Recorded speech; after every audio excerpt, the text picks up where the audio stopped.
사랑하는 우리 아버지 하나님, 이제 사랑하는 성도님들과 함께 오늘부터 새 책을 공부하려고 합니다. 하나님, 오늘 정말 우리 귀한 성도님들의 마음과 귀를 열어주시고 부족한 종의 입술에 기름을 부어주셔서 주의 말씀만 서로 나누고 듣고 은혜 받을 수 있도록 축복하여 주옵소서.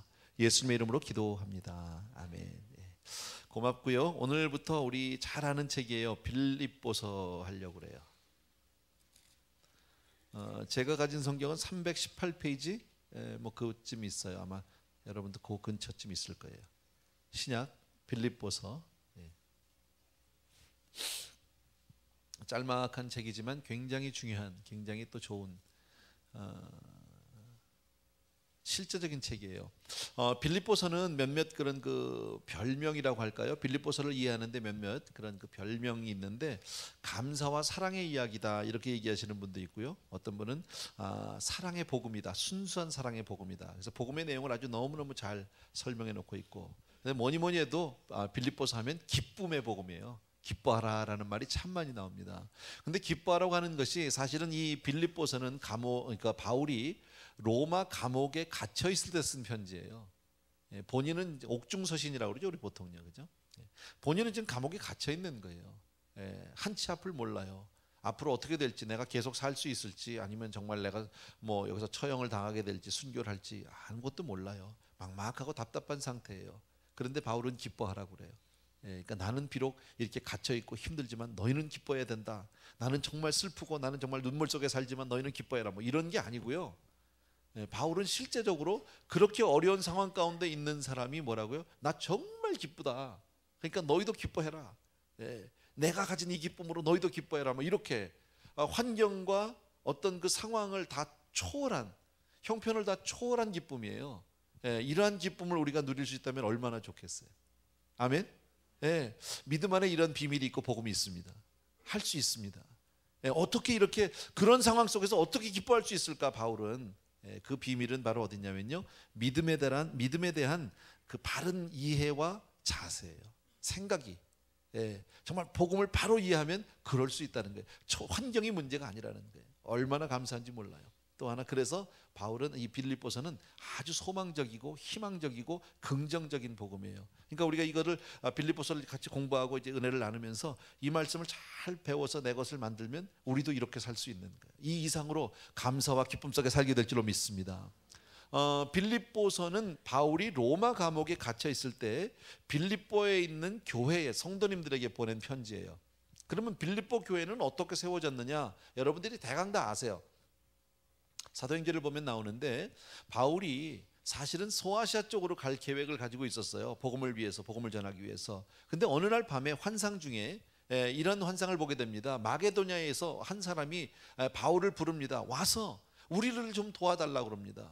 Come over and help us. 우리를 와서 좀 도와달라고.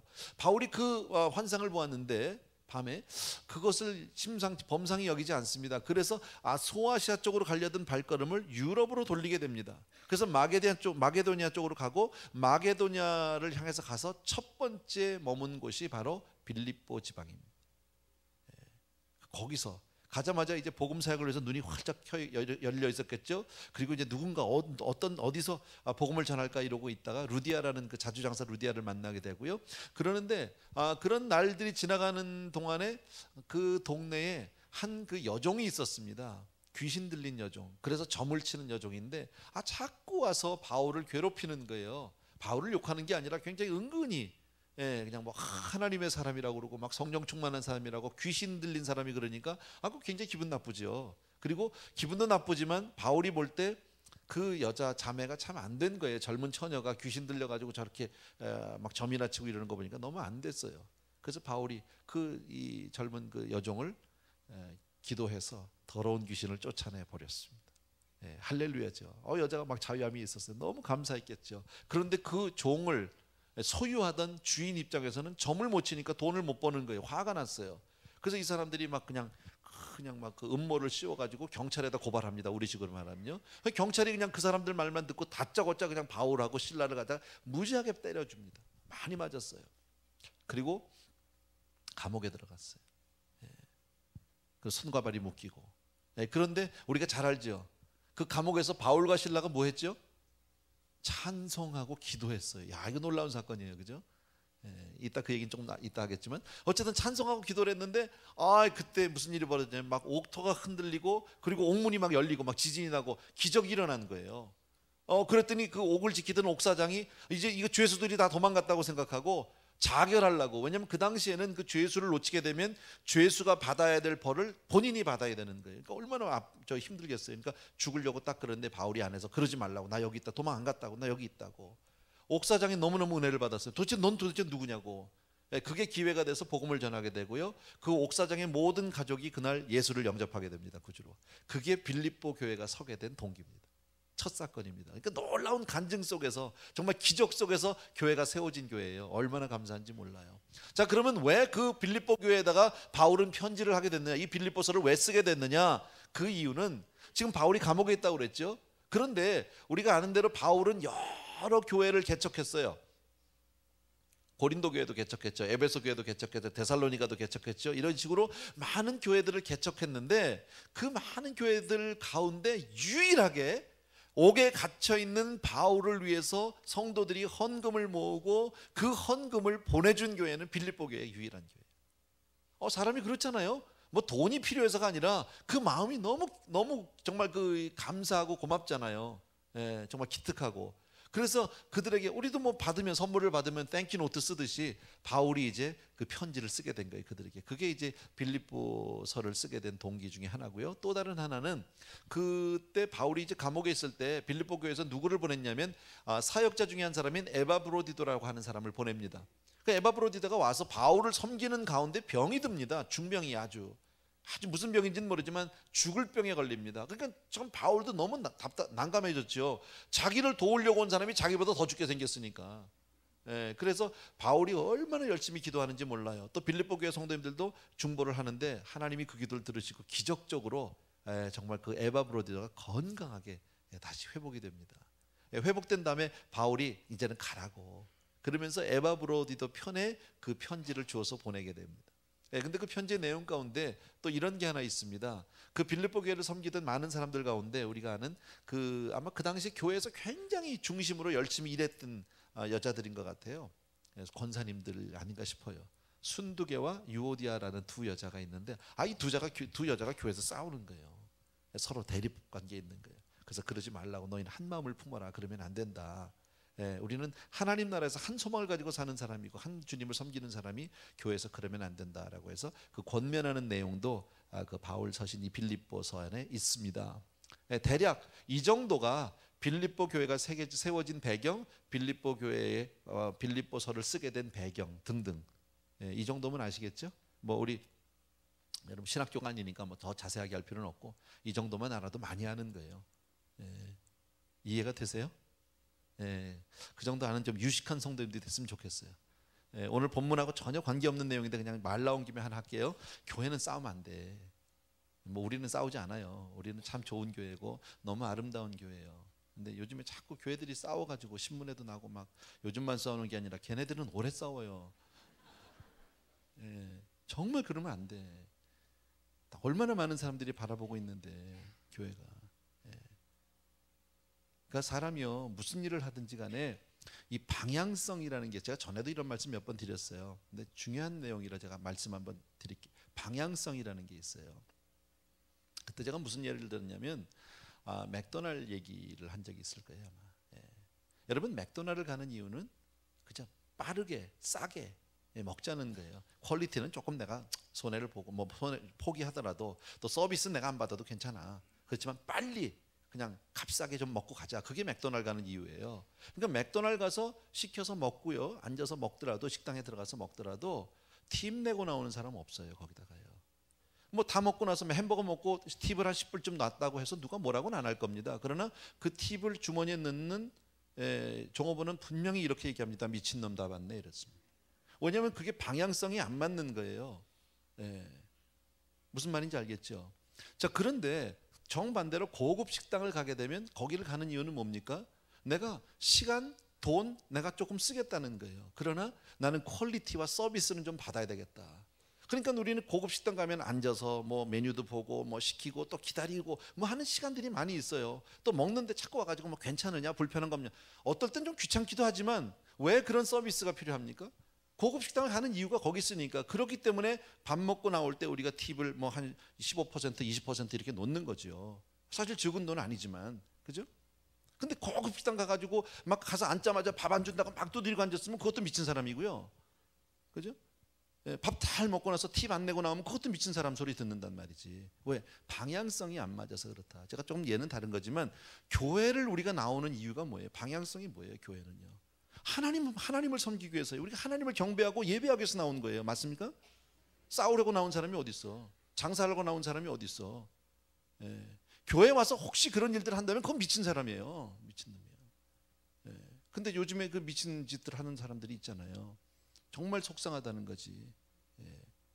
혹시 이런 얘기 듣고 좀 바꿔주면 좋겠지만 그분들이 뭐 내 얘기 듣고 바꾸겠어요? 들으면 나 욕이나 하겠지. 그래도 그건 아니야. 여러분, 어떤 경우에도 교회는 그러면 안 돼요. 어떤 경우에도. 참 속상해서 제가 하는 얘기입니다. 죄송합니다. 자, 우리 빌립보서 들어가겠습니다. 1장 1절 한 절을 같이 읽겠습니다. 1장 1절 시작. 그리스도 예수의 종 바울과 디모데는 그리스도 예수 안에서 빌립보에 사는 모든 성도와 또는 감독들과 집사들에게 편지하노니. 뭐 늘 우리가 보던 내용입니다. 바울 서신하면 늘 이렇게 시작을 합니다. 그런데 저는 이 말씀을 보면서 조금 심상치 않게 보았습니다. 설교를 해야 되기 때문에 아마 그렇게 보였는지도 모르겠습니다. 그리스도 예수의 종이라는 단어, 참고로 이 정도는 여러분들이 원문을 좀 하나 그냥 쓸 줄은 몰라도 알고 있으면 좋습니다. 이 종이라는 단어는 두울로스라는 단어를 씁니다. 두울로스. 근데 이 두울로스라는 말은 다른 말로 종이라고도 번역할 수 있지만 노예라고 번역해도 전혀 다르지 않습니다. 전혀 틀리지 않다. 똑같아요. 종, 노예 같은 거거든요. 근데 이 당시에, 이 초대교회 당시에 노예라는 것은 짐승이나 물건이나 똑같아요. 말한다는 거 외에는 다른 게 아무것도 없어요. 그러니까 노예는 그러니까 이게 종은 바로 뭐냐면요, 주인의 절대 소유물이에요. 모든 주권은 누구에게 있다? 주인에게 있는 거예요. 그러니까 바울은 스스로 자기를 예수의 종이라고 표현한 것은 나는 예수님 것, 나의 생각도 나의 마음도 나의 힘도 나의 모든 재능도 나의 모든 건강도 다 내 것이 아니라 누구 거? 예수님 거예요. 예수님 거. 내 거 아니에요.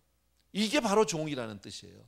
자기 스스로 종되었다라는 거예요. 그래서 정말 그 말은 다른 말로 하면 나는 예수님 거기 때문에 나는 예수님이 뭐라고 얘기했는지 간에 절대 순종한다, 이게 있는 겁니다. 절대 순종한다. 종이라는 뜻은 그런 겁니다.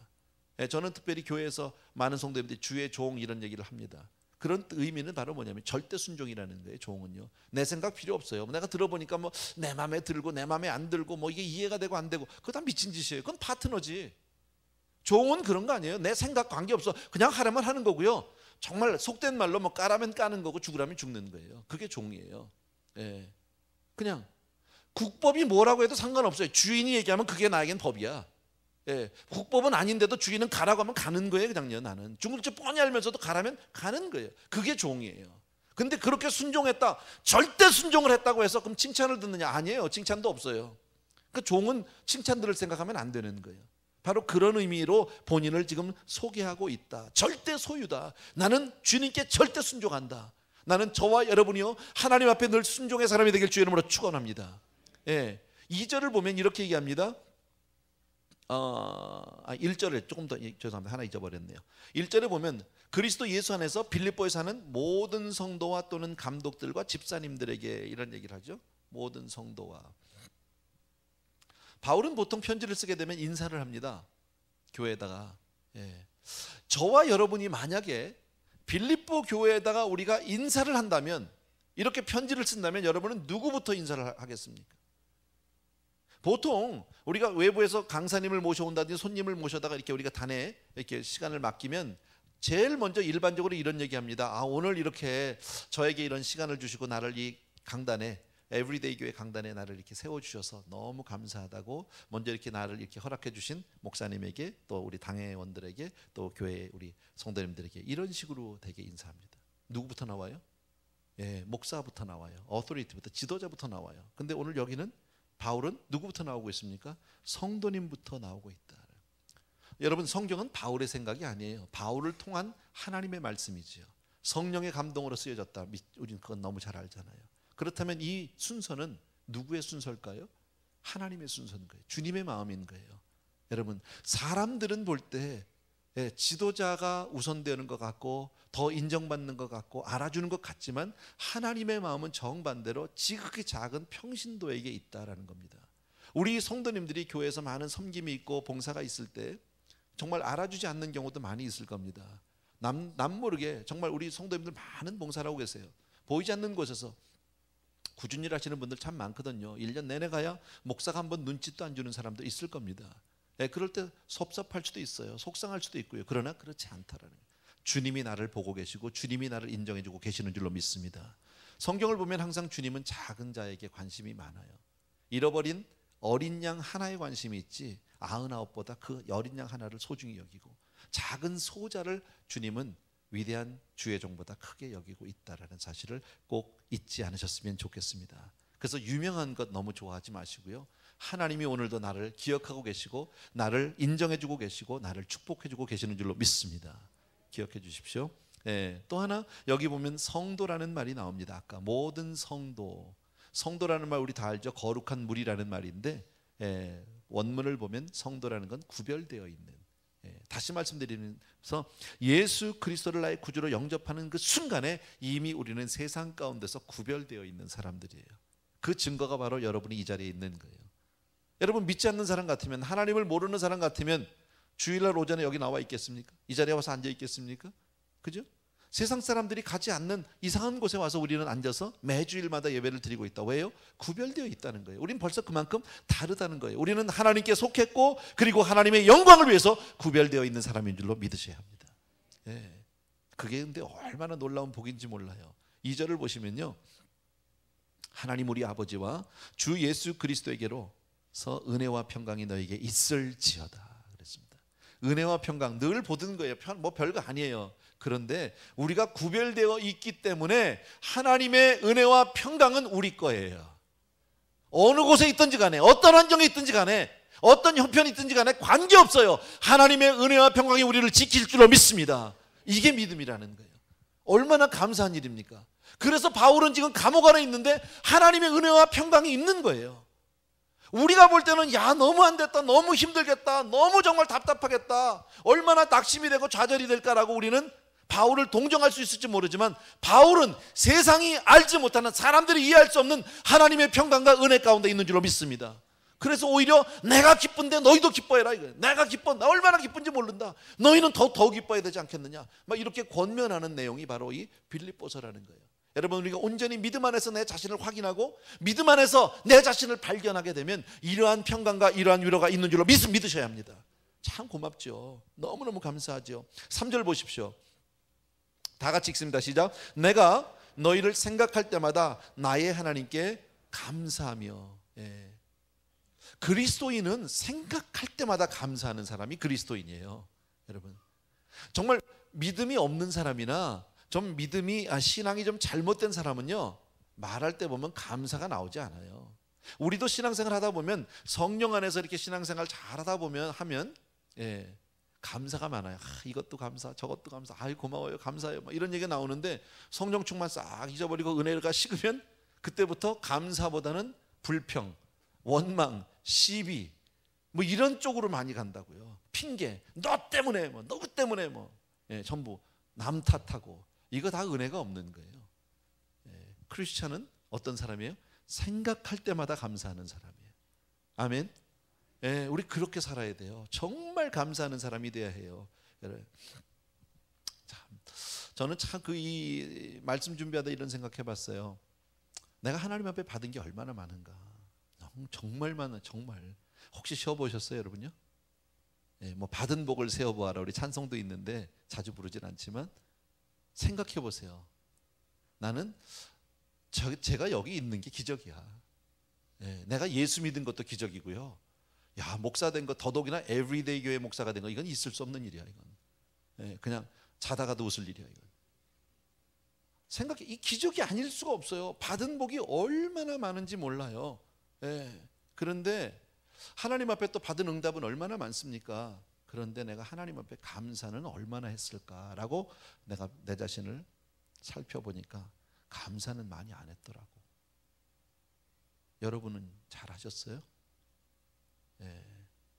참 내가 나쁜 놈이더라고요. 배은망덕. 저도 이제 이게 목회를 하다 보면 성도님들을 이제 좀 섬기고 도울 때가 있잖아요.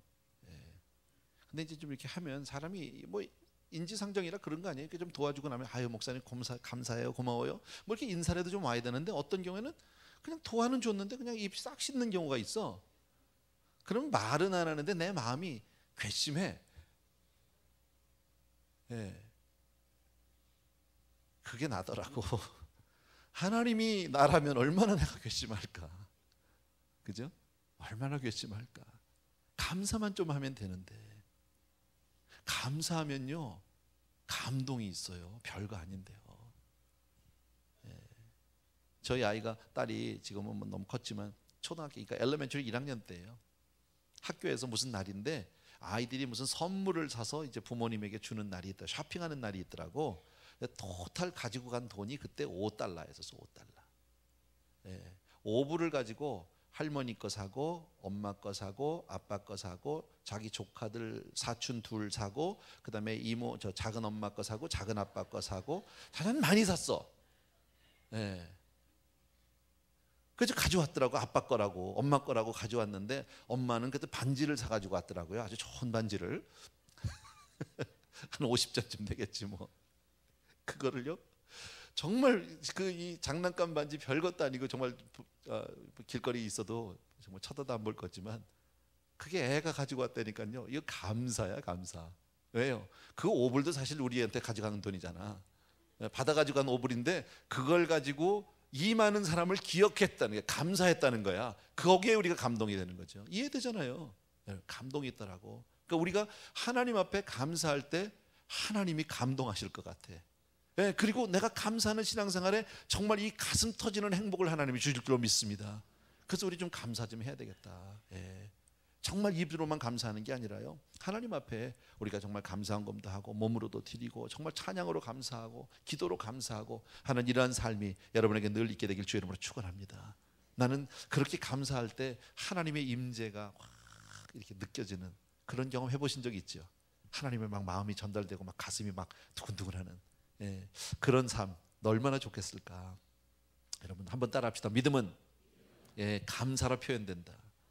예, 믿음은 감사로 표현돼요.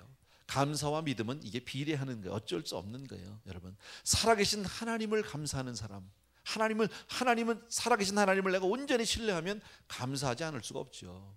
하나님이 나를 얼마나 사랑하시겠어요. 그잖아요. 하나님이 나를 얼마나 붙들어 주시겠냐면 너무너무 감사하죠. 그래서 너희는 감사하는 자가 되라라고 지금 말씀하고 있다라는. 예. 그러니까 성경에 보면요, 우리가 구할 때도 그냥 구하지 말고 어떻게 구하라고? 감사함으로 구하라고. 그냥 감사함으로. 그냥 구하지 말고. 예. 그냥 감사함으로 주실 거 확실히 믿으니까 여러분. 예. 얼마나 고맙냔 말이지. 이게 바로 우리의 신앙인 줄로 믿습니다. 예.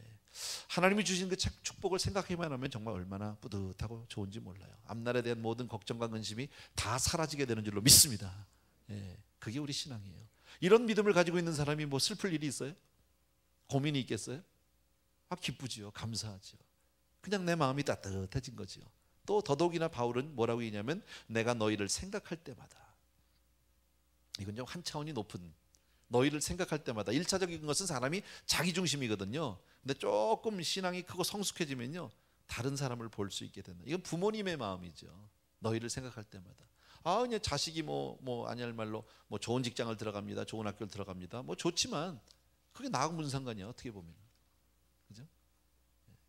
근데 애가 잘 된다고 하면 왠지 좋잖아요. 그냥요.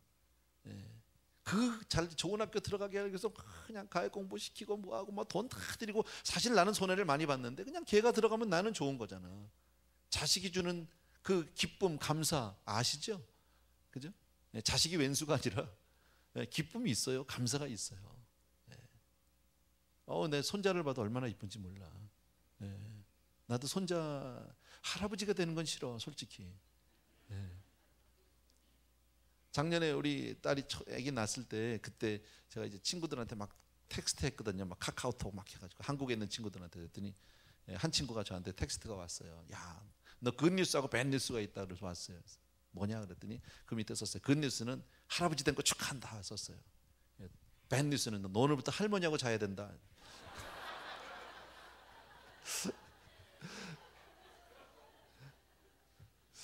그죠?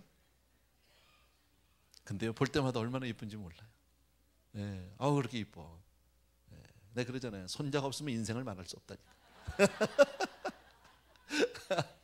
예, 근데 그냥 좋은 거야. 그냥 다 주면서 좋고 감사하고 이쁘고. 예, 그건 그만큼 성숙한 거죠. 나는 여러분들이요, 정말 이웃을 보면서, 형제를 보면서, 형제가 잘 되는 걸 보면서 감사할 수 있게 되기를 바랍니다. 근데 이게 참 쉽진 않아요. 뭐 아까 애 표현이야, 뭐 내 피부치니까 가족이니까 그럴 수 있는데, 예를 들어서 뭐 이 주변에서 어느 교회가 막 요새 막 급성장을 한다 그러면 내가 마음이 정말 감사할까? 여러분이 웃는 의미를 내가 알긴 아는데, 예, 제가 그 정도밖에 안 돼, 사실은요. 근데 사실은 감사할 일이죠. 그죠? 고마운 일이죠. 내가 못하는 부흥을 그분들이 담당해 준다면 고마운 일이죠. 감사해야 될 일인데 사람 마음이 대개는 그렇게 안 돼요. 근데 바울은 지금 감사하는 이유가 뭐예요? 내가 비록 감옥에 들어와 있는데도 너희가 그렇게 신앙생활을 잘하고 나를 위해서 이렇게 헌금도 해주고 그 마음이 너무너무 고맙다. 사실 그 돈 가지고 뭐 하겠어요? 감옥 안에서 뭐 쇼핑을 가겠습니까? 어디 식당을 가겠습니까? 별로 쓸데도 없는 돈일 겁니다. 그런데 그 마음이 너무너무 귀하다, 너무 고맙다. 여러분 정말 얼마나 귀한지 몰라요. 그래서 또 기뻐하는 거예요. 신령한 기쁨이 있다. 성숙하면 여러분 다른 사람의 성공을 통해서, 다른 사람의 어떤 그 하나님 앞에 나가는 아름다운 믿음의 모습을 통해서 우리가 감사할 수 있게 되는 줄로 믿습니다. 4절 보십시오. 다 같이 시작. 간구할 때마다 너희 무리를 위하여 기쁨으로 항상 간구함은 그랬습니다. 한번 따라합시다. 기도 중에 가장 능력 있는 기도는 기쁨으로 하는 기도예요. 예, 조금 길어서 여러분이 우물우물 따라 했는데, 기도 중에서 가장 능력 있는 기도는 기쁨으로 하는 기도예요. 이게 잘 이해 안 되죠.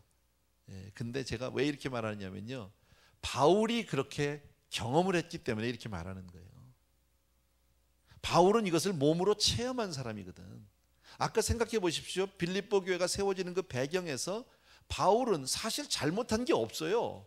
복음 전했고, 너희들 예수 믿고 천국 가라고 복음 전해주고, 귀신 들린 여종 귀신 쫓아서 자유케 했는데 뭘 잘못했습니까? 근데 억울한 매를 맞습니다. 억울하게 감옥에 잡혀 들어갑니다. 힘들었을 겁니다. 속상했을 겁니다. 웬만한 사람 같으면 하나님 이게 뭡니까 도대체? 원망하고 하나님께 불평을 쏟아냈을지 몰라요. 근데 바울은 거기서 찬송과 기도로 나갔다. 왜? 성경에 기록은 없어요. 근데 내가 생각을 해보니까 이런 것 같아요. 야, 정말 내가 다메섹으로 가는 도중에서 정말 그렇게 예수 믿는 사람 핍박하고 예수 그리스도를 핍박하던 내가, 원수 죄인 중에 괴수인 내가, 이미 지옥불에 떨어져 10배 죽어도 마땅한 내가 복음을 전하다가 주님의 제자로 인정을 받아서, 야, 그 놀라운 사도들의 반열에 들어가서 핍박도 받고 어쩌면 내가 순교도 할 수 있다면 이거 영광 중에 영광 아니냐. 너무 감사하다. 어떻게 나 같은 죄인이 이렇게 하나님의 사람으로 변할 수 있을까? 어떻게 하나님은 나 같은 사람을 이렇게 사용할 수 있을까? 너무너무 감사해서 찬송과 기도가 나온 거죠. 바울이 거기서 기도할 때 내가 찬송하고 기도하고 이러면 옥문이 흔들리고 역토가 옥문이 열리고 기적이 일어날지도 몰라 이러고 했을까요? 아니죠. 전혀 그건 기대 없는 거예요. 내일 일을 모르는 거예요. 어떻게 될지 죽을지 모르지만 가만히 따져보니까 그래요. 어떻게 나 같은 사람이 그렇게 예수님을 핍박하고 하나님의 원수된 내가 이렇게 하나님의 사람으로, 복음의 사람으로 이렇게 내가 쓰임받을 수 있게 된 건 너무 감사했다. 그렇게 기도하고 찬송을 하고 신라하고 둘이서 감사를 하고 막 이랬는데 그냥 기적이 일어났잖아요. 놀라운 일이 벌어졌잖아요. 거기서 뭐 자유케 되고 옥문이 열린 게 정도가 문제가 아닙니다. 그 일 때문에 옥사장 가족이 다 예수를 믿게 되고 빌립보 교회가 거기서 개척이 되고, 이거 엄청난 사건 아니에요? 너무너무 감사한 거지. 그래서 깨달은 게 뭐예요? 기도는 기쁨으로 해야 되는 거로구나. 정말 내가 하나님 안에 받은 은혜 감사하면서 기쁨으로 할 때 하나님의 능력이 나타나게 되는 줄로 믿습니다. 그래서 바울이요, 정말 이게 바울의 간증이라고 난 생각합니다. 그래서 데살로니가 후서입니까? 전서입니까? 5장. 전서 아니면 후서, 둘 중에 하나인데 전서야, 전서 내 기억에. 예. 데살로니가 전서 5장 16절 17절 18절에 보면 우리가 너무너무 잘 아는, 항상 기뻐하라, 쉬지 말고 기도하라. 범사에 감사하라. 이 얘기를 왜 합니까? 그리고 나서 이는 너희를 향한 하나님의 뜻이라고. 누구 뜻? 하나님 뜻.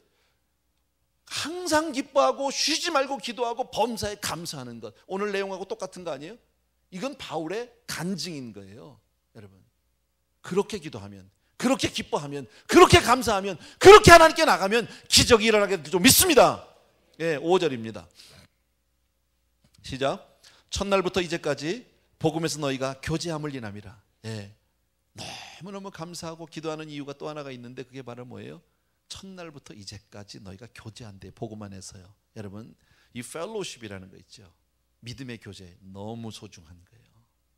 믿음의 교제는, 여러분, 성도의 교제는 하늘나라까지 계속되는 그런 아름다운 교제예요. 영원히 십자가의 은혜로 함께 된 교제이기 때문에 엄청난 교제예요. 이거는요.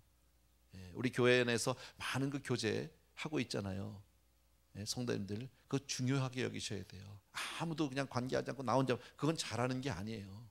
여러분, 정말 교제를 잘하는 그런 성도님들 되길 주의 이름으로 축원합니다.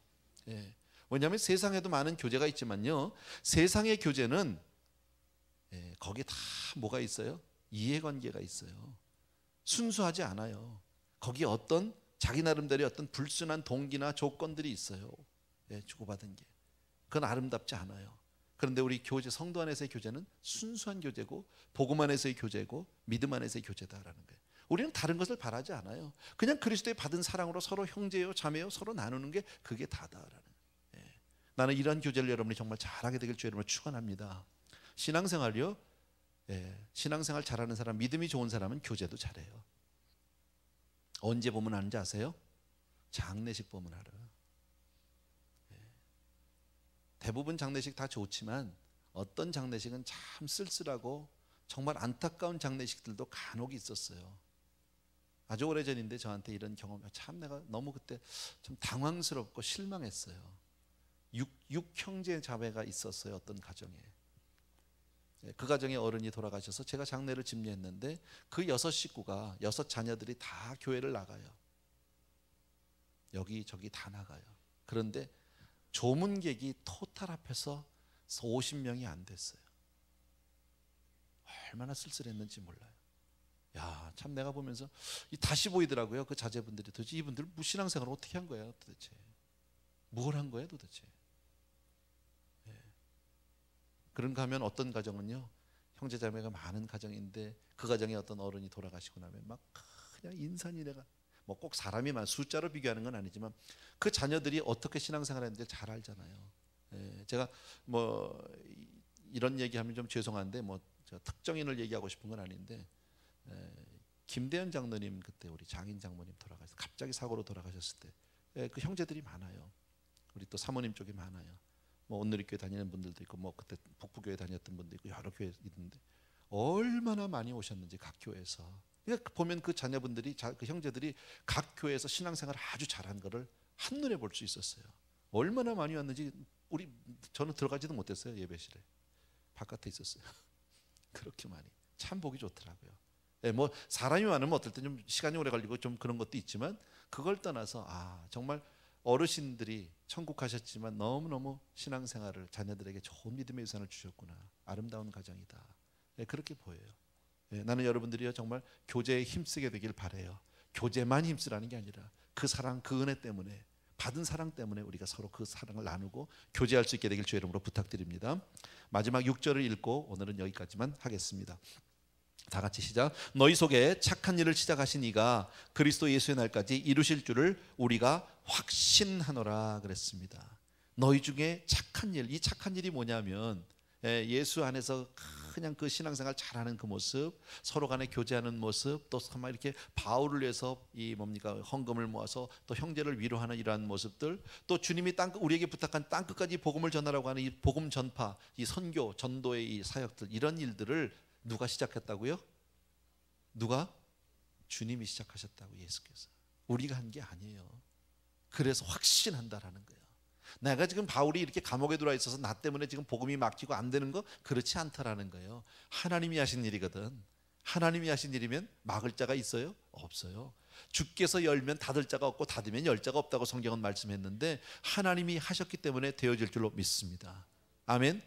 이게 우리의 믿음인 거예요. 여러분, 이런 믿음을 가지고 있으면 내가 어느 곳에 있든지 간에 낙심할 일이 뭐가 있어요? 안 그래요? 이런 믿음이 있으면 주께서 하시는 일인데 뭐, 나는 아무것도 할 수 없는 형편이고 내가 병상에 누웠다 할지라도 하나님이 하실 텐데 뭐, 누군가를 들어서라도 하나님이 역사할 줄로 믿습니다. 그래서 이것을 내가 확실히 믿음 안에서 보는 사람은 뭐라고 그래요? 우리가 확신한다 그랬죠. 그리스도의 날까지, 예수의 날까지 이루실 것을 확신한다. 되어질 것을 내가 미리 보고 있으니까 감사하고 기쁠 수밖에요. 기도만 하면 하나님이 응답 주실 걸 내가 너무 믿으니까, 기쁨으로 기도하면 막 하나님이 능력으로 역사하실 걸 내가 너무 믿으니까. 여러분, 이게 믿어지는 사람은 환경의 지배를 받아요, 안 받아요? 안 받아요. 오늘의 역경은 역경이 아닌 거예요. 그것을 통해서 하나님은 더 큰 일을 이루게 될 줄로 믿습니다. 주 오실 그날까지 하나님이 저와 여러분을 그렇게 써주시길 주의 이름으로 축복합니다. 기도하겠습니다. 참 고마우신 우리 아버지 하나님, 오늘은 주의 말씀을 통해서 하나님, 정말 우리가 어떤 신앙을 가져야 되고 어떤 믿음의 자세를 가져야 되는지를 살펴보게 됩니다. 바울은 지금 감옥에 있어도 이처럼 믿음의 확신을 가지고 기쁨으로 하나님 앞에 감사로 아버지 그렇게 나가고 있는 모습을 봅니다. 우리 사랑하는 성도님들도 다 모두가 다 그런 믿음의 사람 되게 하여 주시옵소서. 믿음에 대한 바른 이해와 바른 자세를 가지고 늘 믿음의 승리의 나팔을 불며 감사하는 우리 성도님들 다 되어질 수 있도록 축복하여 주시옵소서. 예수 그리스도 이름으로 기도합니다. 아멘. 자리에서 일어나셔서 모든 상황 속에서 우리 한 절만 드리고 나서 마지막 축도합니다. 모든 상황 속에서 주를 찬양할지라. 주는 너의 큰 상급, 큰 도움이시라. 주의 얼굴 구할 때 주의 영을 부으사 크신 사랑 안에서 주를 보게 하소서.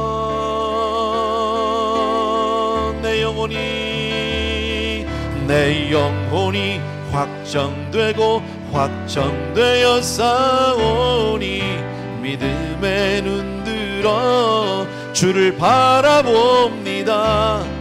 내 영혼이 확정되어 싸우니 믿음의 눈 들어 주를 바라봅니다. 참 고마우신 아버지 하나님, 우리가 받은 은혜, 우리가 받은 그 믿음이 얼마나 소중하고 귀한 것인지를 오늘 말씀을 통해서 또 한 번 깨닫게 해주신 주의 은혜 감사합니다. 하나님, 우리 사랑하는 성도님들 한 분 한 분이 바울과 같이 늘 주 안에서 기뻐하고 감사하는 믿음의 사람으로 온전히 설 수 있도록 다시 한번 축복하여 주시옵소서. 그리고 오늘 우리 사랑하는 성도님들이 정말 온 마음을 다해서 온 힘을 다해서 주께로 모아드리는 아름다운 예물이 이곳에 있는데, 하나님, 이 예물이 우리의 삶이고 우리의 고백이고 우리의 전부임을 하나님께 아뢰입니다. 주여, 사랑하는 성도님들을 받으시옵소서. 우리의 삶을 하나님의 손에 온전히 의탁하고 맡깁니다. 주여, 우리를 만지시고 우리를 새롭게 하시고 우리를 변화시켜 주셔서 주의 영광을 위해서 온전히 쓰임받을 수 있도록 하나님 축복하여 주시옵소서. 이제는 우리 주 예수 그리스도의 은혜와 하나님 아버지의 극진하신 그 사랑하심과 성령님의 함께해 주시는 놀라운 은총이 이 자리에서 다시 한번 믿음의 온전한 그 의미를 깨닫고 다시 한번 자세를 새롭게 하는 모든 성도님들을 위해 이제로부터 영원토록 함께 계실지어다. 아멘.